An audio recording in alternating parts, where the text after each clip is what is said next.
നിങ്ങൾക്ക് പലർക്കും തന്നെ അറിയായിരിക്കും. പിന്നെ എന്റെ കാലിന്റെ അവസ്ഥ. അപ്പം എന്റെ മകളിപ്പം ഇവിടെ വരെ എത്തിയിട്ടുണ്ടെങ്കിൽ അത് എന്റെ ഈ ശാരീരിക പോരായ്മയാണ്. പിന്നെ നമ്മള് എന്താ പറയാ, നമുക്ക് ദൈവം ഒരു പ്രയാസം തരുമ്പം അതിനെ അതിജയിക്കാനുള്ള ഒരു മാനസികവും ശാരീരികവുമായ കരുത്ത് മറ്റൊരു ഭാഗത്തും തരുന്നുണ്ടെന്ന് വിശ്വസിക്കുന്ന ഒരാളാണ് ഞാൻ. എന്റെ ഈ പോരായ്മ കൊണ്ട് വിധിയുടെ ഇരുളറയിൽ കഴിഞ്ഞുകൂടാൻ തയ്യാറായില്ല. അങ്ങനെയാണ് പിന്നെ സാഹസിക മേഖല തെരഞ്ഞെടുത്തത്. സാഹസിക മേഖല തെരഞ്ഞെടുക്കുന്ന പ്രധാന കാരണം വെച്ചാല് ഞാൻ മുമ്പ് ഡ്രൈവിംഗ് ലൈസൻസിന് വേണ്ടി ട്രൈ ചെയ്തു. ഡ്രൈവിംഗ് ലൈസൻസിന് വേണ്ടി ട്രൈ ചെയ്തപ്പോൾ ഞാൻ ലേണിംഗ് ലൈസൻസ് പാസ്സായി. ലേണിംഗ് ടെസ്റ്റ് പാസ്സായതിനു ശേഷം കാറിന്റെയും ബൈക്കിന്റെയും ടെസ്റ്റ് ഒരേ ദിവസമാണ്. അപ്പം കാർ ഓടിച്ച് ഞാൻ പാസ്സായതിനു ശേഷം ആ ബൈക്ക് ഇൻസ്പെക്ടർ പറഞ്ഞു, നിങ്ങള് പിന്നെ ബൈക്ക് എടുത്ത് കാറിന് മുന്നിൽ വന്നത് മറ്റുള്ള കാർ ഓടിക്കുന്ന കുട്ടികളും എന്റെ ടെസ്റ്റ് ഒരേ സമയത്ത് വീക്ഷിക്കാൻ പറ്റും. അപ്പൊ ഞാൻ കാറിന് ഇറങ്ങിയിട്ട് ബൈക്കിലേക്ക് പോകുമ്പോഴാണ് ആദ്യ ബൈക്ക് ഇൻസ്പെക്ടർ നിർത്താണ്ട് ഹോൺ അടിക്കുന്നത്. തിരിഞ്ഞു നോക്കിയപ്പോൾ ഇങ്ങോട്ട് വന്നത്, നിങ്ങൾക്ക് ഫിറ്റ്നസ് സർട്ടിഫിക്കറ്റ് തന്നത് തരാൻ പറ്റില്ല, പിന്നെ പോരായ്മ ഡോക്ടർ ഫിറ്റ്നസ് ലേണിംഗ് ലൈസൻസ് തന്നത് തരാൻ പറ്റില്ല, ഡോക്ടർ ഫിറ്റ്നസ് സർട്ടിഫിക്കറ്റ് തന്നാൽ മാത്രമേ ലൈസൻസ് ഇഷ്യൂ ചെയ്യുന്നുള്ളൂ. ഒരു ഡോക്ടറെ പോയിട്ട് ഫിറ്റ്നസ് സർട്ടിഫിക്കറ്റ് വാങ്ങുക. അപ്പൊ എനിക്ക് ലൈസൻസ് കിട്ടൂല എന്ന് ഉറപ്പായി. അപ്പൊ ഞാൻ അവിടെ തന്നെ ബൈക്ക് സ്റ്റാൻഡ് ചെയ്തു. അവിടെ അശോകത്തിന്റെ ബാക്കിൽ ചാർലിട്ട ഗ്രൗണ്ടാണ്. അവിടെ ബൈക്ക് സ്റ്റാൻഡ് ചെയ്തു. ഒറ്റ കാലിൽ ഇങ്ങനെ കുറെ വട്ടം കറക്കി ഫ്രണ്ട് പൊട്ടിയിട്ട് ഒരേ പോക്ക് ഗവൺമെന്റ് ജില്ലാ ആശുപത്രിയിൽ പോയി. അവിടെ പോയി കഴിഞ്ഞാല് ഏത് ഡോക്ടർ എന്നെ കണ്ടു കഴിഞ്ഞാൽ എനിക്ക് പെട്ടെന്ന് ഫിറ്റ്നസ് സർട്ടിഫിക്കറ്റ് തരുമ്പോൾ അത് സാധാപം പിന്നെ എന്റെ കഴിവ് തരുന്ന വിചാരിച്ചത്. പക്ഷെ എന്നെ കേൾക്കാൻ പോലും തയ്യാറായില്ല. നീ ഓടിക്കുന്നത് മിറാക്കിൾസ് ആണ്.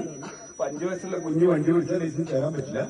അതുപോലെ തന്നെ 40% ശാരീരിക പോരായ്മയുള്ള ഒരാൾക്ക് വണ്ടി ഓടിച്ചാൽ അത് അത്ഭുതമാണ്, ലൈസൻസ് തരാൻ പറ്റില്ല.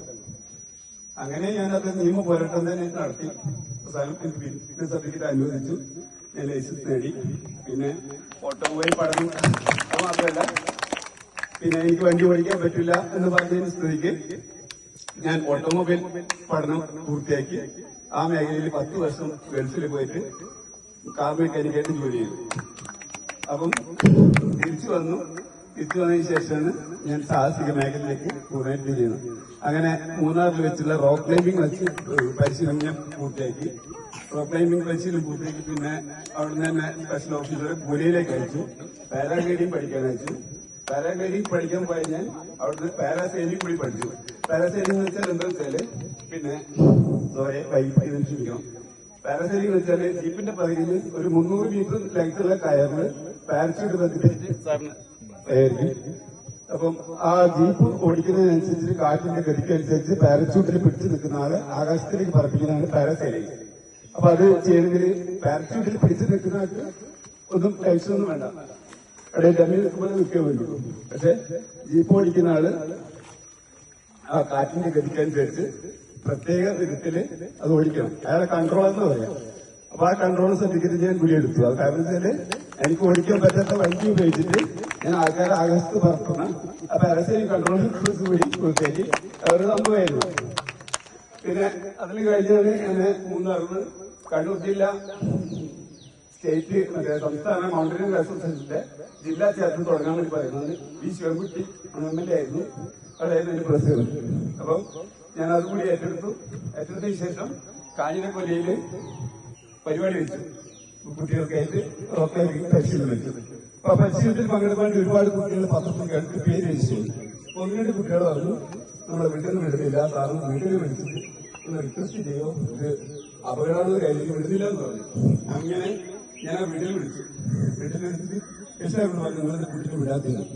എന്നോട് അവർ തിരിച്ചു വിളിച്ചതെന്ന് വെച്ചാല് നിങ്ങൾ കുട്ടികളുടെ വിളിച്ചു, ഞങ്ങളൊന്നും കല്യാണം കഴിച്ചില്ല, ഇല്ല എന്ന് പറഞ്ഞു. അതിനാൽ നിങ്ങൾ കാര്യം ചെയ്യും, നിങ്ങൾ കുട്ടികളായിട്ട് നിങ്ങളുടെ കുട്ടീനെ പറത്ത് ചെയ്യിപ്പിച്ച് നമ്മുടെ കുട്ടീനെ വെറുതെ വിട്ടേക്കുന്നു. അപ്പൊ അത് ഞാൻ ചാലഞ്ച് എടുത്തു. അങ്ങനെയാണ് എന്റെ കൂടെ 4ാമത്തെ വയസ്സിൽ ഞാൻ നാട്ടുകാരുടെ മാത്രമല്ല എന്റെ മോളിൽ സാഹസിക മേഖലയിൽ കൊണ്ടുവരാൻ തയ്യാറാണ്. നിങ്ങളുടെ കുട്ടികൾ മാത്രമേ അപേക്ഷിച്ചിട്ട് എന്റെ കുട്ടി ചെയ്യാൻ തയ്യാറാണെന്നുള്ള ഇതിൽ അനുമായി ചെയ്തത്. എനിക്ക് കൂടുതലൊന്നും പറയാനില്ല. ഞാൻ ഇത്രമാത്രം പറഞ്ഞുകൊണ്ട് നിർത്തുകയാണ്.